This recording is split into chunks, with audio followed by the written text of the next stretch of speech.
Salam sejahtera Malaysia, berita hari ini. Muhammad Syafiq terkilan khidmat ditamatkan, mahu ambil tindakan perundangan.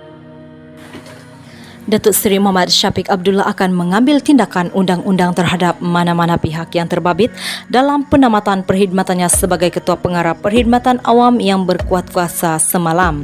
Saya tidak berpuas hati dengan keputusan penamatan perkhidmatan saya dan saya akan mengambil tindakan undang-undang terhadap mana-mana pihak yang terlibat dalam hal ini yang telah menganiaya saya meskipun saya telah menyumbang tenaga dan fikiran selama 30 tahun dalam perkhidmatan awam. Demi menjaga nama baik dan kepentingan anggota perkhidmatan awam, keputusan ahli kerajaan ini akan diteliti secara mendalam. Sekiranya sesuai dan perlu semakan perundangan akan dilakukan. Besarlah harapan saya agar pegawai awam dapat berusaha bersama memartabatkan perkhidmatan awam ke tahap yang lebih dinamik demi kemajuan dan kesejahteraan negara tercinta, katanya dalam kenyataan kemarin. Muhammad Syafiq berkata beliau hanya menerima surat penamatan perkhidmatan itu yang tersebar di media sosial semalam biarpun ia bertarikh 1 Disember. Katanya beliau juga tidak diberikan notis munasabah berikutan tarik kuat kuasa penamatan perkhidmatan itu adalah pada hari sama Muhammad Syafiq menerima surat berkenaan. Beliau berkata sepanjang perkhidmatannya ada beberapa penambahbaikan dalam perkhidmatan yang cuba diusahakan, termasuk penambahbaikan semua organisasi, agensi dan jabatan kerajaan supaya boleh berfungsi lebih optimal dan efisien.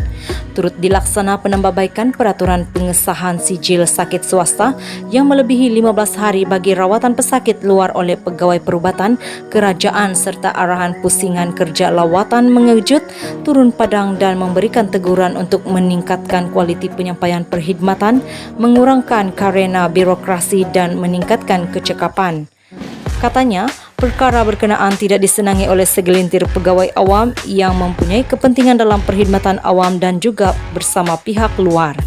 Justru, beberapa usaha tanpa henti telah dilaksanakan untuk memburukkan imej dan reputasi saya melalui isu-isu viral di media sosial dan media massa yang semakin memuncak dengan tindakan penamatan perkhidmatan saya semalam.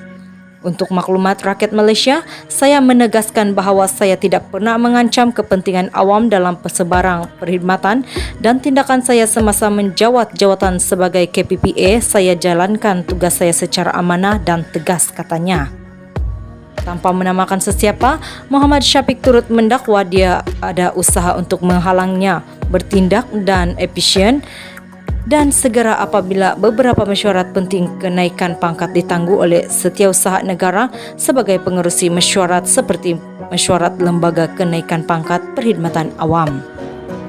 Katanya, beliau juga tidak boleh membuat keputusan sewenang-wenangnya untuk melantik dan memberikan kenaikan pangkat pegawai awam kerana ia perlu melalui mesyuarat lembaga. Kelewatan mengadakan mesyuarat lembaga telah menyebabkan banyak jawatan penting yang kosong dalam sektor awam tidak dapat diisi dengan segera, terutamanya di peringkat pengurusan tertinggi kementerian atau agensi.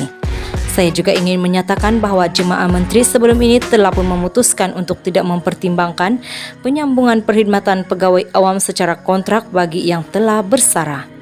Ini kerana ia akan memberikan beban kewangan kepada kerajaan dengan pembayaran pencen dan gaji pada masa yang sama. Pelaksanaan keputusan jemaah menteri ini juga tidak dapat dilaksanakan segera disebabkan tekanan oleh pihak-pihak yang berkepentingan, katanya. Sekian berita kali ini.